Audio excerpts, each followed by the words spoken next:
श्रावक संस्कार शिविर। श्रावक किसे कहते हैं? जो श्रद्धावान हो, विवेकवान हो और क्रियावान हो। इन 3 अक्षरों में रत्नत्व छिपा हुआ है। श्रद्धा से सम्यक दर्शन, विवेकवान से सम्यक ज्ञान और क्रियावान से चारित्रवान। रत्नत्व धारण करने की जिसमें प्रेरणा दी जाती हो, रत्नत्व धारण करने का जिसमें संस्कार प्रदान किया जाता हो, ऐसे स्थान का नाम है श्रावक संस्कार शिविर। पूज्य गुरुदेव सुधा सागर महाराज के आशीर्वाद से देखिए कितने लोगों ने उस श्रावक संस्कार शिविर में सम्मिलित होकर के अपने जीवन का निर्माण किया है। जीवन निर्वाह तो हर कोई कर लेता है, लेकिन जीवन का निर्माण यदि कहीं पर होता है उसका नाम है श्रावक संस्कार शिविर। पूज्य गुरुदेव के आशीर्वाद से, पूज्य गुरुदेव की सन्निधि में अब तक 25-30 संस्कार शिविरों का आयोजन हो चुका है और उस शिविरों के माध्यम से न जाने कितने मुनि बन गए, न जाने कितने लोगों ने प्रतिमाएं धारण कर ली, न जाने कितने लोगों ने आजीवन ब्रह्मचर्य व्रत लेकर के श्रावक के व्रत अंगीकार किए। ये तो केवल पुरुषों की गिनती है। यदि महिलाओं की संख्या गिनी जाए तो कितने लोगों ने, भले ही वो पूज्य गुरुदेव के चरण सन्निधि में होने वाले श्रावक संस्कार शिविर में नहीं बैठती हैं, लेकिन उनके प्रवचनों के माध्यम से, उनके संस्कारों के माध्यम से अपने जीवन को बना रही है। क्या सोच रहे हैं आप? इस वर्ष दशलक्षण पर्व कहाँ मनाना है?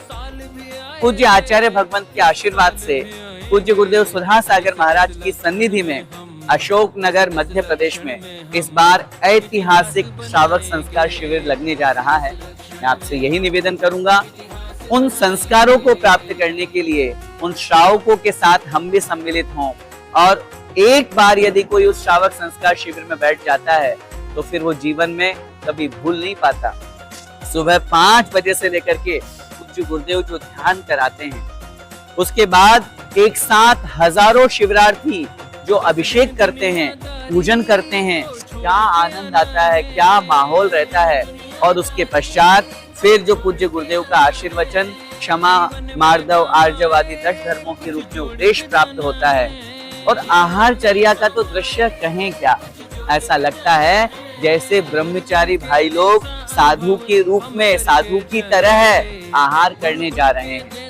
बिल्कुल मौन, किसी से कोई बातचीत नहीं करना और जो मिल जाए उसे स्वीकार करना बड़े आनंद के साथ में। और फिर सामायिक के पश्चात दोपहर की कक्षा और फिर शाम का श्रावक प्रतिक्रमण, आरती का वो महान दृश्य जिसको देख करके मन करता है बस आरती उतारते जाएं, प्रभु के गुणगान गाते जाएं, गुरु का गुणगान करते रहें, ऐसी मंगल भावना। और फिर रात्रिकालीन कक्षा के माध्यम से यानी सुबह 5 बजे से लेकर के रात को 10 बजे तक पूरा धर्ममय वातावरण।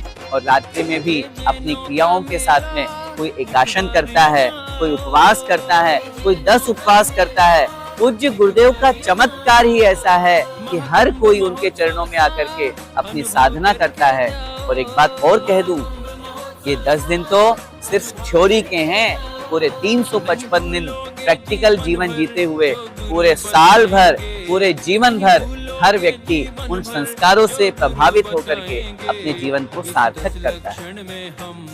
इस 10 लक्षण में हम इतिहास बनाएंगे, इस 10 लक्षण में हम